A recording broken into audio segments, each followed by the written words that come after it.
Dice la palabra del Señor: alzad, oh puertas, vuestras cabezas, y alzaos vosotras, puertas eternas, y entrará el Rey de Gloria. Y hace una pregunta: ¿quién es este Rey de Gloria? Jehová de los ejércitos. Él es el Rey de Gloria. ¿Cuántos lo creen, hermanos? Amén. Jehová de los ejércitos. Él es el Rey de Gloria. Se dice que este salmo fue escrito para celebrar el momento cuando David trasladó el arca de la casa de Obed-Edom hacia esa tienda que él le había preparado ahí en la ciudad de Jerusalén. Cuando David comenzó a reinar sobre todo Israel, porque ya llevaba 7 años reinando sobre Judá, pero cuando comenzó como rey sobre todo Israel, él escogió a la ciudad de Jerusalén como la capital del reino y trasladó el arca de Dios a esa ciudad, porque David amaba la presencia de Dios. Así que cuando el arca iba siendo llevada a Jerusalén, ese era el cántico, ¿verdad? Alzado puertas vuestras cabezas, pidiendo que las puertas de la ciudad de Jerusalén dieran paso al arca que representaba la presencia de Dios. Dios entrando a la ciudad de Jerusalén por medio de aquella arca. Además, este salmo era cantado para representar el deseo del pueblo de tener la presencia de Dios con ellos. Era una expresión del deseo del pueblo de decir: queremos la presencia de Dios, queremos que Dios venga a habitar en medio de nosotros. He estado leyendo un libro, se llama Panorama del Antiguo Testamento. Fue escrito por varios autores, entre ellos uno llamado William Sanford. Y este hombre, William Sanford, escribe en este libro, Panorama del Antiguo Testamento, estas palabras. Él dice: Dios se dio a conocer hablando y actuando en la historia. Dios se dio a conocer hablando y actuando en la historia. Y dice: a lo largo de los siglos se aseguró de que se registraran con precisión sus palabras y la naturaleza de sus acciones, y se conservaran para su pueblo. Este hombre dice que Dios actuó en la historia. Así que cada hecho histórico que vemos registrado en la Biblia, en la palabra de Dios, es Dios hablándonos, es Dios actuando y enseñándonos y dejando por escrito aquellas palabras que luego servirían para bendición de nosotros, el pueblo de Dios. Y uno de esos hechos históricos es lo que hoy celebramos, cuando Jesús entró en la ciudad de Jerusalén, que nosotros conocemos como la entrada triunfal de Jesús en Jerusalén, ¿verdad? Así lo titula a los pasajes donde se registran este hecho la Biblia, ¿verdad? La iglesia tradicional lo llama el Domingo de Ramos, ¿verdad? Nosotros le llamamos la entrada triunfal de Jesús en Jerusalén. Fue el momento en el que Jesús se dio a conocer como el Mesías, como el Cristo, como el ungido de Dios. De hecho, estas tres palabras, Mesías, ungido y Cristo, significan lo mismo, ¿verdad? Alguien que es ungido con aceite para ejercer un llamado. Se ungían a los reyes, se ungían a los profetas y se ungían a los sacerdotes. Cristo fue ungido como los tres. Él es rey, Él es profeta y Él es sacerdote. Él tiene los tres oficios. Entonces, en este día Jesús se dio a conocer como el Mesías, como el Rey, como el enviado de Dios, porque hasta ese momento Jesús no lo había hecho. Él había preguntado a los discípulos: ¿quiénes dicen los hombres que es el Hijo del Hombre? La respuesta de ellos fue: bueno, algunos dicen que eres Elías, otros que eres Jeremías o alguno de los profetas que ha venido. Y la siguiente pregunta es: ¿quién decís vosotros que soy? Y la respuesta de Pedro es: tú eres el Cristo, el Hijo del Dios viviente. O sea, tú eres el Mesías, tú eres Dios encarnado, tú eres Dios en medio de su pueblo. Y la respuesta de Jesús ante la declaración de Pedro fue: bienaventurado eres, Simón, hijo de Jonás, porque no te lo reveló carne ni sangre, sino mi Padre que está en los cielos. Pero generalmente Jesús nunca hablaba de su condición como Mesías. Creo que la única vez lo hizo cuando habló con la mujer samaritana, pero de manera pública lo hizo hasta ese momento, cuando él entró a la ciudad de Jerusalén, en lo que le conocemos como la entrada triunfal. De hecho, los judíos le decían a Jesús: si eres el Mesías, dínoslo abiertamente. Juan 10:24 dice: y le rodearon los judíos y le dijeron: ¿hasta cuándo nos turbarás el alma?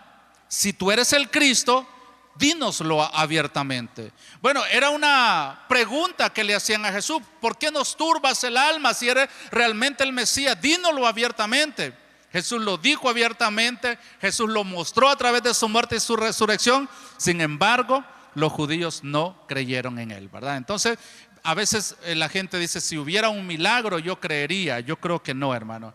Creer es una actitud del corazón, sin necesidad de haber visto. Es la labor del Espíritu Santo en la vida de las personas. Bueno, fue en ese día cuando Jesús se dio a conocer abiertamente al pueblo como el Mesías. Sucedió en el primer día de la semana, en el primer día de la Pascua, cuando se celebraba la fiesta en la que los judíos conmemoraban la liberación de la esclavitud del pueblo judío de Egipto. ¿Recuerdan cuando Moisés fue a liberar al pueblo de Israel, aquellas 10 plagas, que en la última plaga el faraón los dejó ir? Pero antes de salir y antes de la última plaga, ellos celebraron lo que se conoce como la Pascua, ¿verdad? Que la Pascua no es en diciembre, la Pascua es hoy, ¿verdad? Hoy comienza la Pascua. Y la Pascua es cuando los israelitas tomaban un cordero, ¿verdad? Por familia, de acuerdo al número de los miembros de la familia, lo mataban y tomaban de la sangre de ese cordero y rociaban las puertas para que el ángel de la muerte, que era la última plaga, no pasara por su casa matando al primogénito de cada familia. Y luego ese cordero era asado, lo asaban con hierbas amargas, lo comían como ya listos para salir, con su ropa puesta, con todas sus pertenencias ahí, porque era la representación de la Pascua, y lo comían con panes sin levadura. Y esa conmemoración lo hacían cada año, el primer día del mes, ¿verdad? Cuando comenzaba la Pascua, un domingo. Pues precisamente en esa semana fue cuando Jesús se dio a conocer como el Rey. O sea, Él está diciendo: yo soy como el Cordero que les dio libertad en Egipto. Ahora Él viene como el Cordero que nos da salvación y vida eterna. Entonces, desde Jericó, Jesús llegó en ese día al monte de los Olivos, ¿verdad? Un monte que está al lado oriental de la ciudad de Jerusalén. Ahí se encontraban las aldeas de Betania, ¿verdad? Que era donde vivía Marta, María y Lázaro. Y enfrente de Betania estaba Betfagé, ¿verdad? 2 aldeas muy cercanas a la ciudad de Jerusalén. Y desde allí Jesús envió 2 de sus discípulos a traer un pequeño asno para montar en él, ¿verdad? Y así hacer su entrada en la ciudad. Este acontecimiento cumplía con las profecías dadas ahí en Isaías 62:11, ¿verdad? Isaías 62 dice: he aquí que Jehová hizo oír hasta lo último de la tierra. Y dice: decid a la hija de Sión, he aquí viene tu Salvador, he aquí su recompensa con él y delante de él su obra.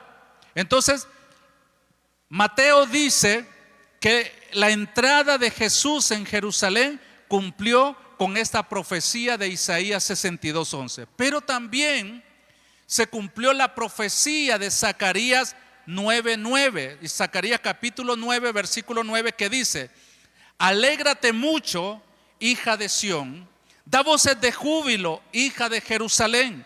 He aquí tu rey vendrá a ti, ¿verdad? Vendrá porque es una profecía que se cumpliría en Cristo.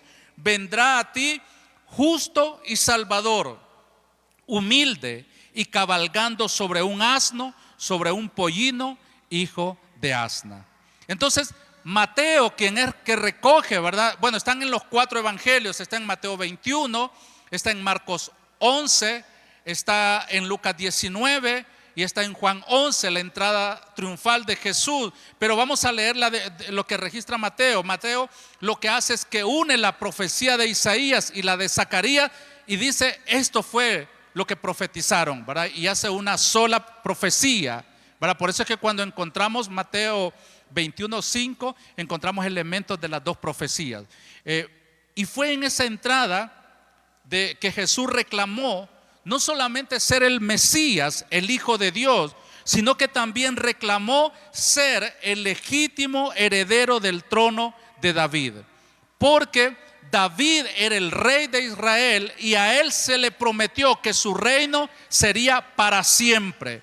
Pero en el año 568, cuando los babilónicos entraron a Jerusalén y destruyeron la ciudad de Jerusalén, también llevaron preso al último rey y desde ahí ya no hubo más rey. Bueno, hubo un tiempo en el tiempo de los macabeos, ¿verdad? Que se eligieron como reyes, pero eran de la tribu de Leví. En realidad su reino no era reconocido, aunque fueron reyes por mucho tiempo sobre Israel, ¿verdad? Pero el reino de David quedó en su último, que fue Sedequías, ¿verdad? El rey que de cuando la nación fue llevada cautiva y ya no hubo más rey. Pero la línea sucesoria siguió y el heredero al trono era José y después de José, Cristo Jesús, ¿verdad? Por eso es que hay gente que dice que José era casado y que ya tenía, que los hijos que aparecen en la Biblia como hijos de María eran de otro matrimonio, ¿verdad? Y que Jesús fue ya como el hijo después de ese matrimonio, pero en realidad no fue así, ¿verdad? José no tenía hijos. El primer hijo de José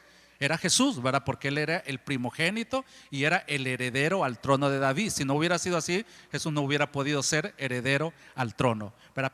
Pero él era el heredero al trono. Solo que ya en los tiempos de Jesús la monarquía estaba abolida, pero con la entrada de Jesús a Jerusalén, Jesús está reclamando su derecho a ser el rey de Israel, el descendiente de David, ¿verdad? Y la genealogía termina ahí, ¿verdad? Ya no hay más reyes porque Jesús permanece para siempre como el rey eterno de Israel, y no solamente de Israel, del mundo entero, de todos aquellos que le han recibido en su corazón. El rey de Israel llegaba montado en un pequeño y humilde asno. Quizás no era la forma como los judíos esperaban la llegada de su Mesías, con Roma, ¿verdad?, gobernando el mundo, el imperio romano, que era el imperio que tenía sometida a todas las naciones. Ellos, los israelitas, esperaban un Mesías político, un héroe que levantara a la nación convirtiéndose en rey y llevándolos a la libertad de la esclavitud del imperio romano. Ya la idea que ellos tenían de un hombre, ¿verdad?, de Dios que venía a revelarles a Dios, como que había cambiado un poco. Y en los tiempos de Jesús esperaban no tanto a un Mesías divino, sino un Mesías político, un libertador. Pero Jesús llegó sin mucha pompa, seguido de sus discípulos, dice la palabra, y de una multitud, de una enorme multitud que tendía ramas y sus mantos al paso de Jesús. Jesús en realidad no parecía el Mesías que ellos esperaban, ¿verdad? Y dice que durante el recorrido las personas gritaban y cantaban y adoraban a Dios. Y Mateo capítulo 21, versículo 8 al 9, registra los cánticos que entonaban las multitudes. Dice la palabra de Dios ahí en Mateo 21, 8. Y la multitud, que era muy numerosa, o sea, había una gran cantidad de personas, tendían sus mantos en el camino y otros cortaban ramas de los árboles. Era como si estuvieran haciendo una alfombra, ¿verdad? En estos tiempos es una alfombra roja donde se recibe a la gente importante, a los dignatarios, a las personas, ¿verdad?, con mucha fama. Sin embargo, la alfombra de Jesús eran ramas que cortaron de los árboles y los mantos que las personas se quitaban y las tendían para que Jesús pasara sobre ellos. Pero dice que la gente que iba delante y la que iba detrás aclamaba diciendo: Hosana al Hijo de David, bendito el que viene en el nombre del Señor, Hosana en las alturas. Este canto que ellos estaban entonando en aquella caminata de Jesús hacia Jerusalén era tomado del Salmo 118, versículos 25 y 26. Dice ahí en este salmo: oh Jehová, sálvanos ahora, te ruego. Oh Jehová, que nos hagas prosperar ahora. Bendito el que viene en el nombre de Jehová. Desde la casa de Jehová os bendecimos. Ahora bien, la palabra hosana quiere decir sálvanos ahora, te rogamos. Era un ruego, era una petición a Dios pidiendo la salvación de sus enemigos, de aquellas cosas que le estaban oprimiendo. Y esa palabra es el significado de hosana. Era un grito pidiendo la salvación que luego se transformó en una alabanza al Señor. Nosotros decimos hosana como una manera de adorar al Señor, de exaltar el nombre de Dios. Pero la raíz de esta palabra, su significado es: sálvanos ahora, haznos prosperar ahora, te lo pedimos. Era un ruego donde el pueblo le pide a Dios salvación. Entonces eso significa la palabra hosana. Y la otra frase que ellos usaban era: bendito el que viene en el nombre del Señor.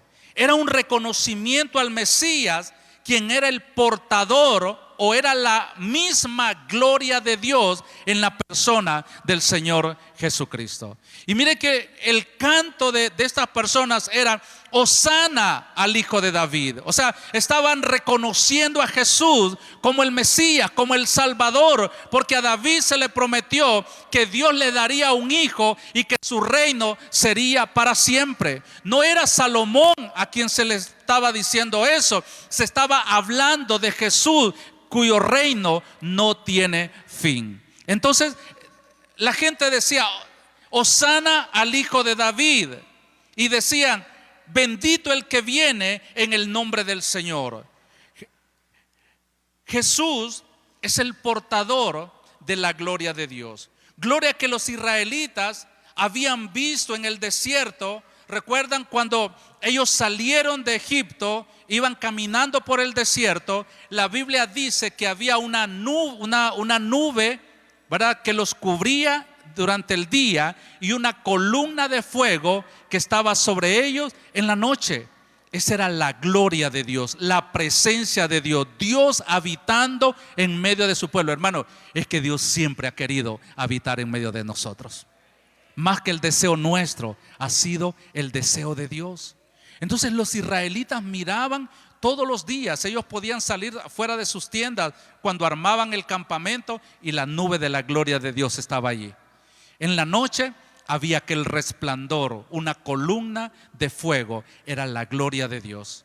Cuando Moisés, Dios le dijo que hiciera el tabernáculo, aquella tienda para adorar al Señor que estaba compuesta del atrio, del lugar santo y del lugar santísimo, dice que cuando el tabernáculo fue terminado, fue construido y se levantó, o sea, se armó toda la tienda y comenzaron a ofrecer los sacrificios, descendió fuego del cielo y la gloria de Dios se posó en aquel tabernáculo, mostrando que Dios se agradaba de aquello y que Dios estaba en medio de su pueblo, en ese lugar de adoración, en el tabernáculo.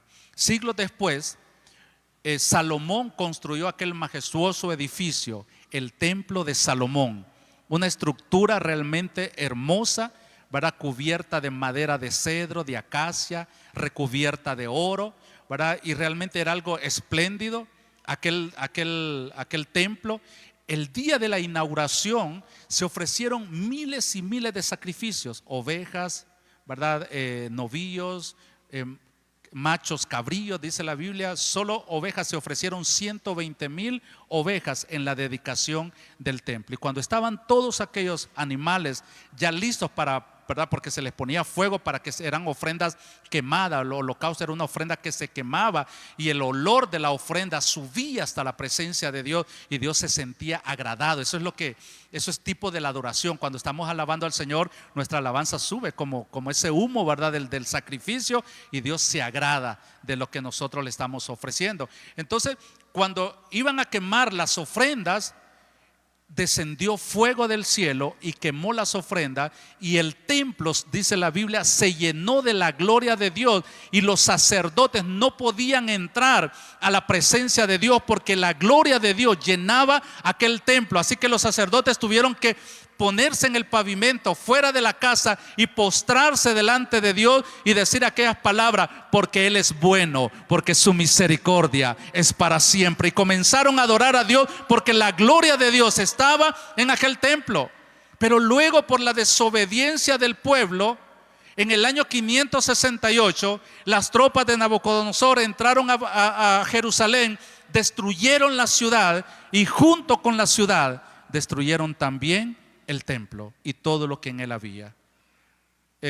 Tuvieron que pasar algunos años para que cuando volvieran los cautivos 70 años después, ya en los tiempos de Ageo, de Zacarías, de Zorobabel, ¿verdad? Estos comenzaron la reconstrucción del templo y reconstruyeron el templo. Pero cuando levantaron nuevamente, ¿verdad? Uno dice reconstruyeron el templo, pero la verdad fue que lo levantaron de la nada porque ya no había quedado nada en aquel lugar, ¿verdad? Cuando este segundo templo fue construido, dice que los ancianos que estaban todavía y que me imagino que eran niños cuando habían visto el templo antiguo y vieron este nuevo templo, se pusieron a llorar.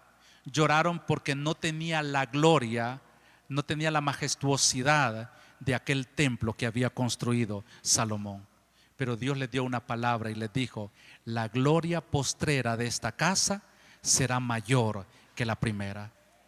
Aquel templo humilde que se levantó, aquel segundo templo, fue embellecido por Herodes el Grande, quien quería quedar bien con los israelitas, así que les mandó a embellecer en el templo. Y ya para los días de Jesús, el templo era un hermoso edificio que había sido remodelado y lleno de gloria y de majestuosidad. Pero en realidad no era esa la gloria de la que Dios hablaba, ¿verdad? Porque Dios no habla de cosas ¿verdad? Que se pueden ver, ¿verdad? De apariencia. Dios habla de la esencia, de lo que es uno en el corazón. Así que cuando estaba hablando de la gloria, estaba hablando de aquella gloria que se manifestó en el tabernáculo, que se manifestó en el templo de Salomón. Pero que si leemos la Biblia no encontramos que en este segundo templo haya habido una manifestación de la gloria de Dios, así como la hubo en el tabernáculo, ¿verdad? Que se miraba la nube ahí en el templo y en los días de Salomón. En este templo no hubo una gloria. ¿Por qué? Porque Cristo es la gloria de Dios. Y en la entrada de Cristo a Jerusalén era la gloria de Dios, Cristo Jesús, entrando en este segundo templo.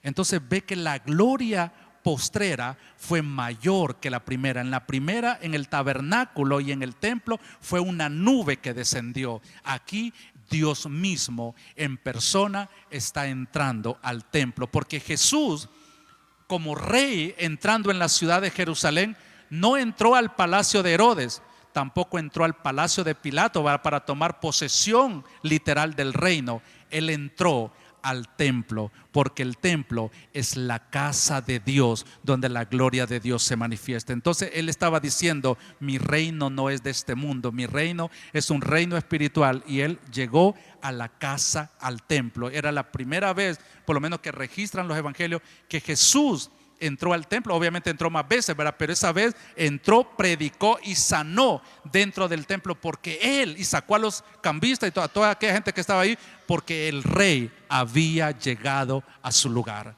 Entonces ve qué hermoso, hermano, cómo la gloria de Dios se manifestó. Ahora, ¿qué sucedió con esto? Que dice, la gloria llegó al templo en la forma de aquel hombre humilde y sencillo, pero el pueblo no reconoció la gloria de Dios. Lo vieron cuando Moisés, lo reconocieron en el templo de Salomón, pero no reconocieron la gloria de Dios en el nuevo templo cuando Jesús entró. Y uno podía decir: ay, hermano, pero es que ver una nube y ver a un hombre diferente, ¿verdad? Quizá por eso no lo vieron.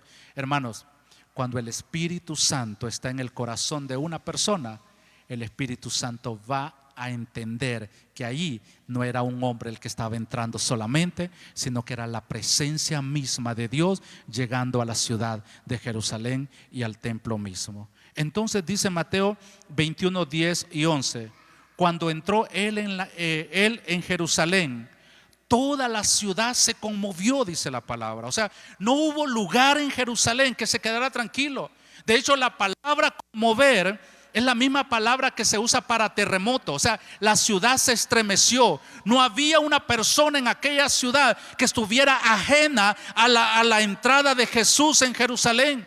Solo que ellos se preguntaban: ¿qué está pasando? ¿Qué está sucediendo? Y la respuesta que se dieron ellos fue, y la gente se decía: este es Jesús, el profeta de Nazaret de Galilea.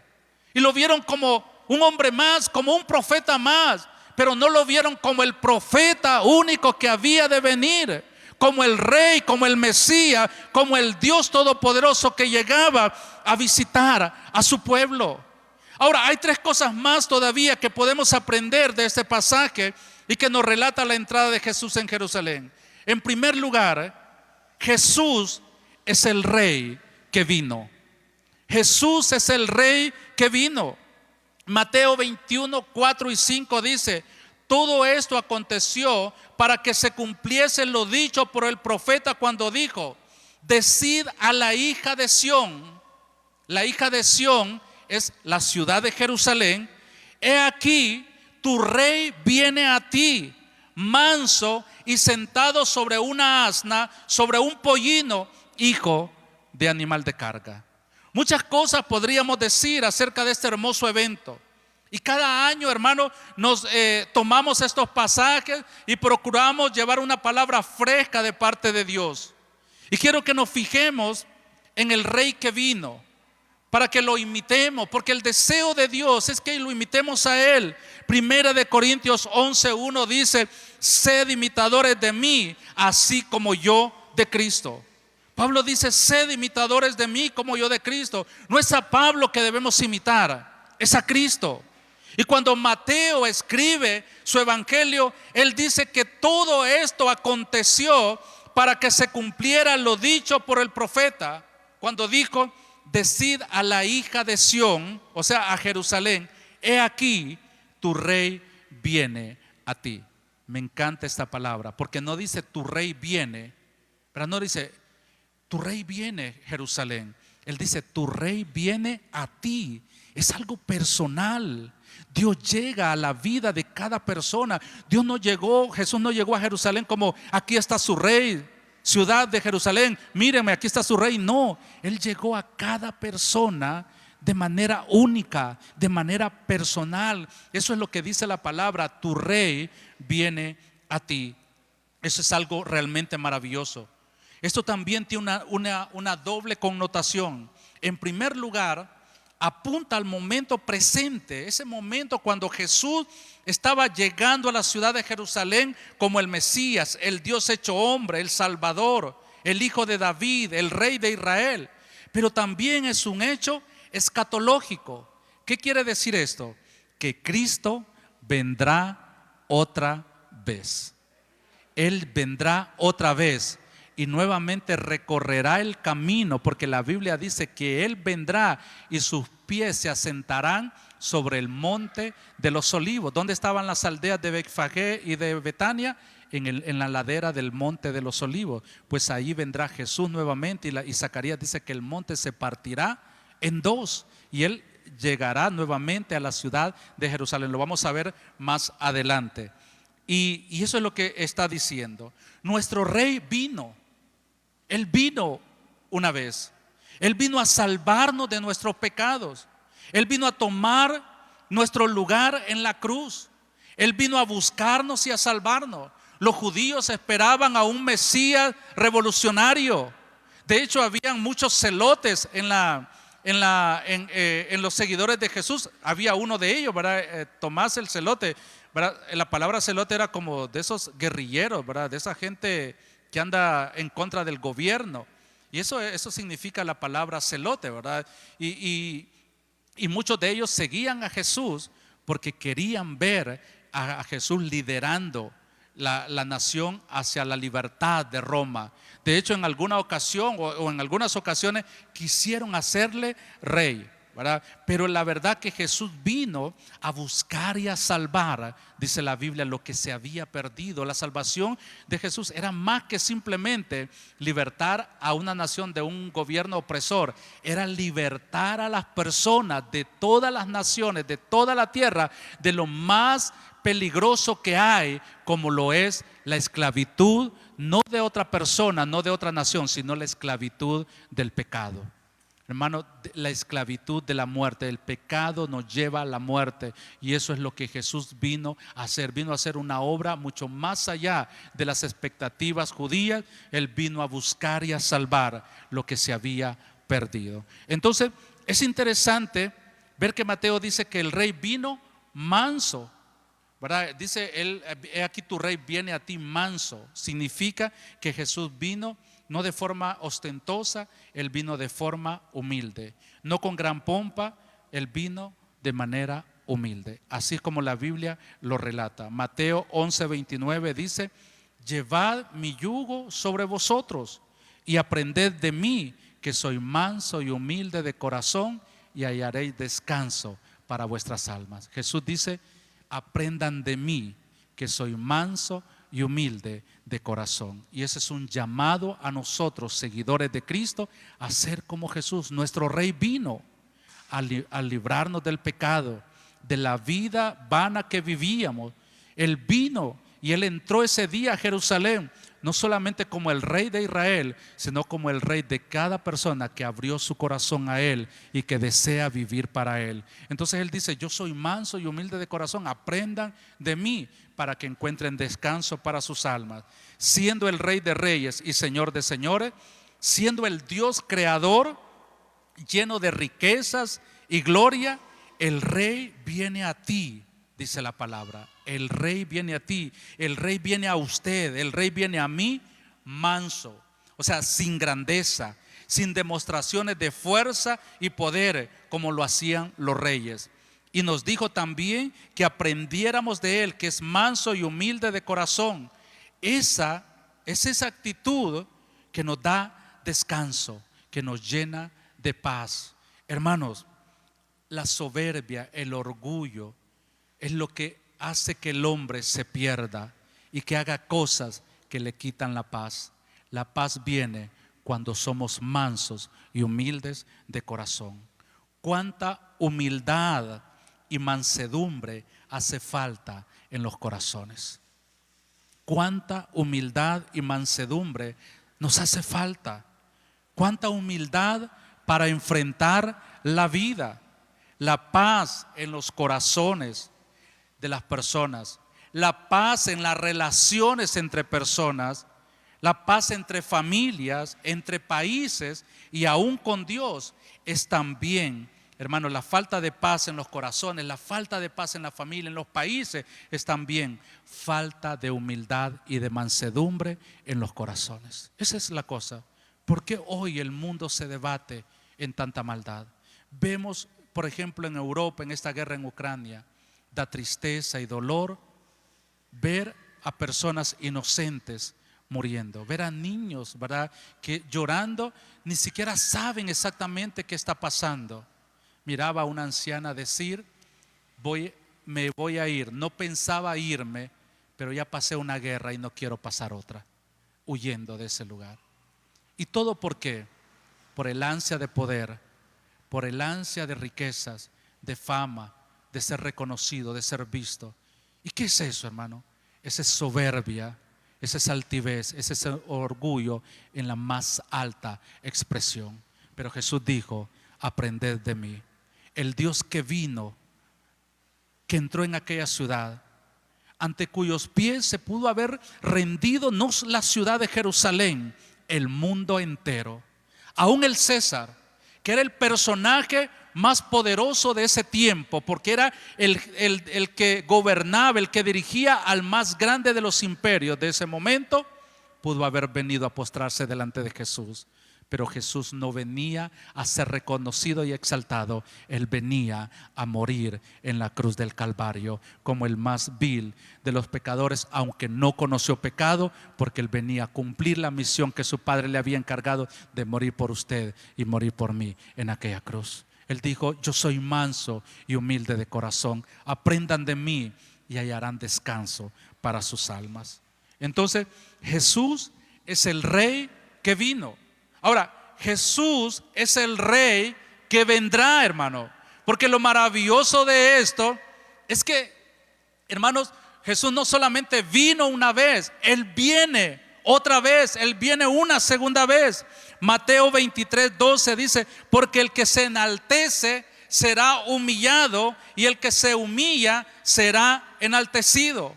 Ahora, interpelando a los escribas y fariseos que estaban llenos de tanta hipocresía, Jesús les dijo estas palabras. Y estas palabras son una realidad en Jesús. Y usted podría decir: pero ¿qué tiene que ver estas palabras con Jesús en este momento que Él entra a Jerusalén? Pues en realidad tienen que ver mucho. ¿Cómo entró Jesús a Jerusalén? La Biblia dice que entró montado sobre un pequeño burrito, sobre un pequeño asno, humilde, manso. ¿Cuál era la alfombra roja que se le tendió a Jesús? Eran los mantos, la humilde ropa de la gente que le seguía y las ramas de los árboles. Él entró sin mucha, suntuosidad en aquel lugar, en aquella ciudad. Y la Biblia dice: el que se humilla será enaltecido. Entonces Jesús entró humilde, pero la pregunta que surge es: ¿cómo va a entrar la segunda vez? Mateo 11:5 dice: decida la hija de Sión, he aquí tu rey viene a ti. Me gusta esta frase porque muestra a Cristo como un Dios personal. Tu rey viene a ti. Él no viene por las multitudes, Él viene por usted, porque pensó en usted, porque lo vio a usted, porque lo ama a usted. Él es el rey de toda su creación, todo le pertenece a Él. Pero la Biblia va más allá y lo hace personal. Tu rey viene a ti. Cristo llega a la vida del hombre y de la mujer que lo necesita y se hace personal en ellos. No se hace un Dios distante, no se hace un Dios de multitudes. Es el Dios que también es mi Dios. Ese es el Dios, el rey viene a ti. Pero este pasaje nos enseña que Cristo no solo viene a nosotros de forma espiritual, sino que Él vendrá otra vez. Y así como aquellos judíos lo vieron llegar aquel domingo de Ramos, así nosotros lo veremos llegar también en su segunda entrada. Cristo viene otra vez, el Rey viene de nuevo. Dice la palabra de Dios en Hechos capítulo 1 versículos 10 y 11 estas palabras. Cuando Jesús asciende al cielo desde el monte de los olivos, era como el monte preferido de Jesús, ¿verdad? Ahí llegó, desde ahí empezó la caminata hacia Jerusalén. Desde ahí Él ascendió al cielo. Ahí estaba el huerto de Getsemaní y ahí volverá nuevamente. Y dice que desde ahí Él ascendió al cielo, ¿verdad? Él fue levantado y dice que los discípulos estaban con Él. Y Lucas lo registra en Hechos 1, 10 y 11 y dice: y estando ellos con los ojos puestos en el cielo, ¿verdad? Está hablando de los discípulos que están viendo a Jesús ascender al cielo. Entre tanto que Él se iba, que Jesús se iba, he aquí se pusieron junto a ellos dos varones con vestiduras blancas, los cuales también les dijeron: varones galileos, ¿por qué estáis mirando al cielo? En otras palabras, ¿por qué están preocupados? Creo que los discípulos pensaban: bueno, se nos fue Jesús. Tanto que vimos de Él, tanta gloria, tantas bendiciones, tanta palabra, tantos milagros, pero se fue. Lo estamos viendo ascender y estaban viendo la figura de Jesús perderse en el espacio, ¿verdad? Cada vez más alta o más pequeña la figura. Pero dice: ¿por qué estáis mirando al cielo? Y luego le dicen: este mismo Jesús, no otro, el mismo Jesús que estaba ascendiendo al cielo, que ha sido tomado de vosotros al cielo, así vendrá como le habéis visto ir al cielo. Cristo viene otra vez y su venida está cerca. Los ángeles le dijeron a los discípulos: este mismo Jesús que ha sido tomado de vosotros al cielo, así vendrá como le habéis visto ir al cielo. Salmo 24 versículos 7 y 8 dice: alzad, oh puertas, vuestras cabezas, y alzaos vosotras, puertas eternas, y entrará el Rey de Gloria. Y se hace la pregunta, ¿quién es este Rey de Gloria? Jehová el fuerte y valiente, Jehová el poderoso en batalla. Y en los versículos que leíamos al principio decía, este es el Rey de Gloria. Ese es el Rey de Gloria. ¿Quién es el Rey de Gloria? Nuestro Señor Jesucristo, hermano. El Hijo de Dios, el Cordero de Dios que murió por nosotros en la cruz del Calvario. Él viene otra vez y nuevamente la ciudad se prepara para recibir al Rey de Gloria, al que ellos habían rechazado. Dice, este salmo no solamente era para cantarlo en ciertas festividades, es una mirada a la futura entrada de Jesús en Jerusalén para establecer su reino milenario, y también es la entrada triunfal de Jesús en lo que conocemos como la Nueva Jerusalén para reinar para siempre. Ahora, Mateo 21 relata la entrada triunfal de Jesús en Jerusalén la primera vez. Y usted ya conoce la historia, ¿verdad? Que entra montado en un pequeño burrito con las multitudes siguiéndole con mantos y ramas. Marcos lo relata en el capítulo 11, Lucas lo hace en el 19 y Juan también lo hace en el capítulo 11 de Juan. Pero la segunda entrada triunfal de Jesús en Jerusalén se relata en Apocalipsis capítulo 19, versículo 11 al 16. Juan, el escritor del Evangelio y de las tres cartas, ¿verdad? Primera, segunda y tercera de Juan, está en la isla de Patmos y él recibe la revelación de Dios acerca de los últimos tiempos. De hecho, la palabra Apocalipsis significa revelación, ¿verdad? Entonces, él recibe esa revelación y él ve todo cómo va a suceder las cosas en los últimos tiempos. Y en el capítulo 19, él contempla el retorno de Cristo viniendo, ¿verdad?, en las nubes y entrando nuevamente a la ciudad de Jerusalén. Entonces dice Apocalipsis 19:11. Entonces, dice Juan, vi el cielo abierto y he aquí un caballo blanco, no un burrito, hermano, un caballo blanco, como debe entrar un rey. Cristo es el rey, pero él era el rey que venía a morir por su pueblo. Hoy o mañana o cuando Cristo venga es el rey que viene en gloria por su pueblo. Entonces dice, he aquí un caballo blanco y el que lo montaba, el que venía sobre el caballo, dice, se llamaba Fiel y Verdadero. Ese es nuestro Señor Jesucristo. Él es fiel y verdadero. Amén. Él es fiel y verdadero, iglesia. Él es el Dios de verdad. Él es el Dios fiel que cumple su palabra desde la fundación del mundo y lo hará hasta que el mundo termine. Él es fiel, su palabra permanece para siempre. Dice, el que lo montaba se llamaba Fiel y Verdadero, y dice, y con justicia juzga y pelea. Mire qué diferencia, porque allá dice, he aquí viene tu Salvador, decida la hija de Sión, he aquí viene tu rey, manso. Pero aquí dice que y justo. Allá dice, viene tu rey manso y justo. Aquí dice que el que lo montaba se llamaba verdadero, fiel y verdadero, y dice, y con justicia juzga y pelea. Él ya no viene como aquel rey manso y justo. Él ahora viene como un rey con justicia que viene a pelear. Él ya no viene como el Cordero de Dios que quita el pecado del mundo. Él viene como el león de la tribu de Judá. Sabe que Cristo es representado como un cordero, pero también es representado como un león. Cordero en su humildad y en su sacrificio y en su entrega, como león en su gobierno, en su señorío y en su majestad. Y entonces dice que Él viene, dice, con justicia juzga y pelea. Él ya no viene como un cordero, Él viene como un juez.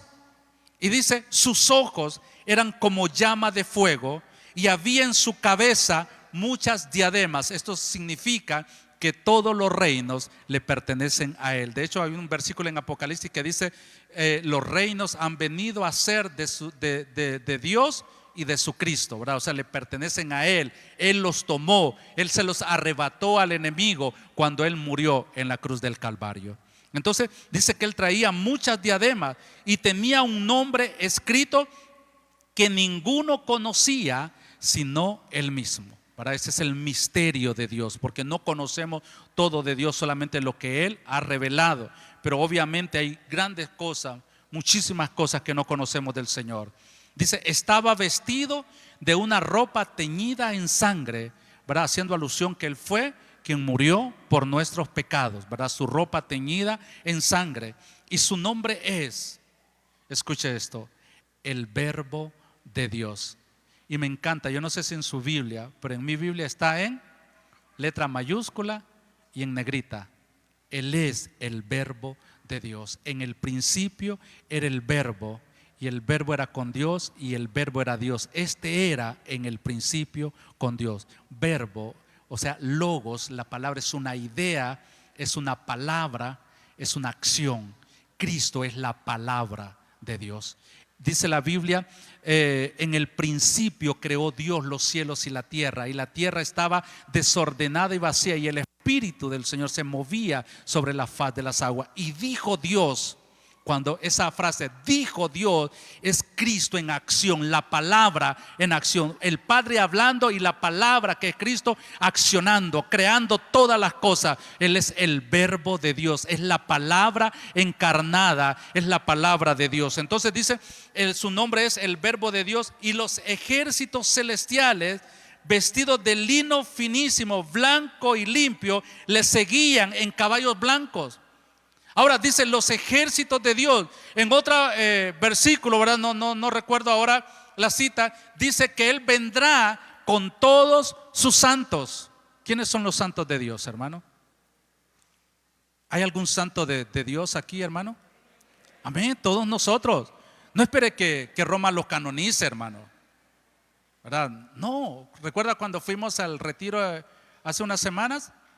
La monja que instituyó esa orden está en el proceso de canonización, ¿verdad? Y me dijeron, hay un problemita, ¿verdad? En algo que fue algo propio de su vida, ¿verdad? Que le impide, dice, conseguir el paso para ser canonizada. Hermanos, los que estamos en Cristo hemos sido declarados santos. No porque lo merecíamos o porque hemos hecho méritos, sino porque Dios nos dio la posición de santos. Él nos apartó para Él mismo. Entonces hay un versículo que dice que Él vendrá con sus santos. Ahora aquí dice vendrá con sus ejércitos. Y yo quiero decir, a veces uno dice, yo no sé si usted lo ha pensado o lo ha dicho, me hubiera gustado haber estado allí en Jerusalén cuando Jesús estuvo presente. ¿A cuánto les hubiera gustado ir entre la multitud esa mañana cuando Jesús entró en Jerusalén? ¿Le hubiera gustado, hermano? A mí sí. Pero sabe una cosa, les tengo buenas noticias. No nos hemos perdido todo.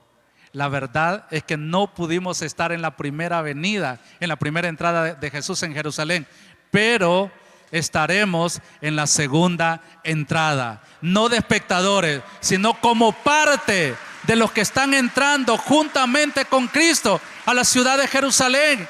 ¿Qué dice la palabra? Y los ejércitos celestiales, vestidos de lino, no fino, finísimo, ¿verdad? Dice, blanco y limpio, le seguían en caballos blancos, igual que el que va montado en caballo blanco, que se llama fiel y verdadero. Ahora dice, de su boca sale una espada aguda para herir con ella a las naciones. Dice que de la boca del que viene sentado en el caballo, que viene montado el caballo blanco, de su boca sale una espada aguda. Dice para herir con ella a las naciones. La Biblia dice, la palabra de Dios es viva y eficaz y más cortante que toda espada de doble filo, y penetra hasta partir el alma y el espíritu, las coyunturas y los tuétanos, y discierne los pensamientos y las intenciones del corazón.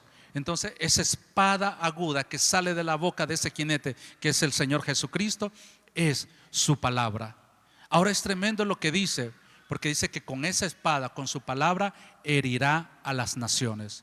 Hermano, la palabra que hoy es de bendición, un día será de maldición. La palabra que hoy nos da vida, un día traerá muerte.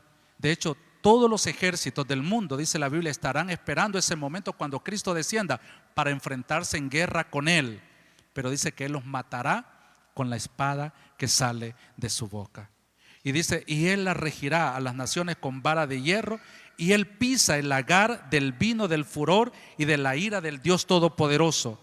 Y en su vestidura y en su muslo tiene escrito este nombre: Rey de Reyes y Señor de Señores. Ahora, Cristo viene a juzgar. Él viene a destruir al ejército del anticristo y de todas las naciones que juntamente con el anticristo se le enfrentan. Y una vez que los ha vencido, la Biblia dice que se posarán sus pies sobre el monte de los olivos, dice Zacarías, y después comenzará su ruta hacia Jerusalén nuevamente con todos los ejércitos celestiales, con todos los santos juntamente con Él, para establecer el reino milenial. Cristo reinando sobre Jerusalén por 1000 años, y luego de los 1000 años, el gobierno de Dios por la eternidad, ¿verdad? Y eso es otro mensaje. ¿Ve qué diferente será la segunda entrada de Jesús en Jerusalén? Ya no será el rey manso montado en un pequeño asno, sino que será el Dios fuerte y poderoso montado en un caballo blanco. Se le conoce como el Verbo de Dios, el Rey de Reyes y Señor de Señores. Pero se le llama fiel y verdadero, aquel que con justicia juzga, porque Jesús no vendrá a vengarse, a decir, no me recibieron, me vengo a vengar. No, Él viene a darle a cada uno lo que se merece. Eso es la justicia. Él es fiel y justo, aquel que con justicia juzga y pelea. Así que no viene como un cordero, Él viene como un león, como el juez para ejecutar la justicia de Dios. Lleva una espada aguda que es su palabra, que sale de su boca para herir con ella a las naciones. La palabra que hoy nos salva, la palabra que hoy nos da aliento y esperanza, la palabra que hoy nos aconseja y nos guía a Dios, será la espada con la que Cristo herirá a las naciones. La palabra que hoy da vida será muerte para el impío el día de mañana. Hermano, ¿cuántas veces hemos escuchado esta palabra? ¿Cuántas veces hemos leído la palabra de Dios y no hemos hecho caso? ¿Sabe? Lo más peligroso que le puede pasar a un hombre es escuchar la palabra de Dios y no obedecerla, no recibir a Cristo en su corazón, porque el día de mañana esta palabra será la espada que termine con su vida. Muchos en Jerusalén no entendieron la primera venida de Cristo y sufrieron las consecuencias. Jesús dijo, verdad, que ellos no habían conocido el tiempo de su visitación. Y qué importante era que Jerusalén conociera el tiempo de su visitación, pero ellos no lo entendieron. Jerusalén fue destruida en el año 70, ¿verdad? Y Israel dejó de existir como nación hasta 1948. Y de igual manera, hermano, muchos sufrirán las consecuencias de no haber querido comprender el llamado de Cristo a entregarles sus corazones. Entonces, Jesús es el Rey que vino, Jesús es el Rey que vendrá. Ahora, la tercera cosa, el pueblo del reino. Mateo 21, 6 y 8 dice, y ya voy a terminar, hermanos, dice, y los discípulos fueron e hicieron como Jesús les mandó, y trajeron el asna y el pollino, y pusieron sobre ellos sus mantos, y Él se sentó encima, y la multitud, que era muy numerosa, tendía sus mantos en el camino, y otros cortaban ramas de los árboles y las tendían en el camino. No solo había una gran multitud cuando Jesús entró en Jerusalén aquel día, sino que habían distintos tipos de personas. Estaban aquellos que querían un milagro, estaban los curiosos que les gustaba ver las cosas que sucedían alrededor de Jesús. Estaban aquellos que pensaban que Jesús podía ser la persona que liderara la revuelta contra el imperio romano. Así que estaban emocionados por lo que podría pasar. Estaban aquellos religiosos molestos, ¿verdad? Porque a Jesús se le estaban dando títulos mesiánicos y se les estaba reconociendo como Dios, ¿verdad? Porque los niños decían, Hosana, al hijo de David. Y Dios decía, Señor, ¿no dices nada de lo que dicen los niños? Jesús no los cayó a los niños. Él le dijo a los sacerdotes, ¿no han escuchado, no han leído que la Biblia dice de los niños y de los, ¿verdad?, recién nacidos, perfeccionaste la alabanza? O sea, Él aceptó lo que de él decían, que era digno de adoración, porque era el hijo de David, el hijo de Dios. Y estaban todos aquellos tipos de personas, pero también, hermano, estaban sus discípulos. No solo los 12, sino aquellos que esperaban más que a un salvador político, aquellos que esperaban la manifestación de Dios y que creían en Cristo Jesús con todo su corazón. Al final de esa semana, todos aquellos diferentes grupos de personas se sintieron desilusionados al ver que Jesús no cumplía sus expectativas. Aquellos que querían levantarse contra Roma vieron que Jesús no hizo lo que tenía que hacer, no se levantó como el rey. Aquellos otros no vieron más milagros en Jesús. Así que la gente estaba desilusionada. Sus expectativas no se habían cumplido y fueron los que gritaron en aquel día de crucifixión: crucifícale. Quizás desilusionados porque Jesús no había cumplido con lo que ellos esperaban. Pero sus discípulos aún permanecían con él. Sí, es cierto, algunos flaquearon, otros dudaron, otros se corrieron, pero al final todos volvieron a Jesús. Y después de su muerte y resurrección estaban ahí con él, fieles y dispuestos a llevar a cabo su obra. La pregunta que surge es esta entonces: ¿en cuál de estos grupos me encuentro yo? ¿En cuál de estos grupos me encuentro yo? ¿Soy de los que quiere solamente un milagro? ¿Soy de aquellos que simplemente viene de curioso? ¿O soy de aquellos que tiene otras expectativas sobre Jesús? ¿O soy alguien que quiere vivir para Él y que quiere vivir como Él, para la gloria de su nombre, y que cree en Él? Aunque a veces las cosas salgan mal, aunque a veces las cosas no estén funcionando, aunque a veces tenga que sufrir, aunque a veces vengan situaciones adversas, pero quiero mantenerme fiel al Señor en medio de este mundo.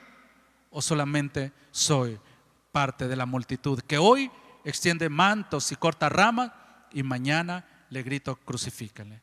Hermano, ¿qué tipo de personas somos? Yo creo que eso es algo que debemos de pensar. El rey vino, el rey vendrá, y eso es una realidad. Pero la pregunta es: ¿cómo está aquellos que decimos ser el pueblo de Dios, los hijos del reino? Eso nos concierne a nosotros. No participamos en la primera entrada de Jesús en Jerusalén, pero si queremos participar en su segunda entrada, debemos tener un corazón como el Señor lo espera, entregado y rendido al Señor, dispuesto para Él, y en medio del mundo en que vivimos, mantenernos fiel, alejados de este mundo, porque nosotros estamos esperando algo glorioso y solo lo podemos disfrutar si realmente nuestros corazones están en el Señor Jesucristo.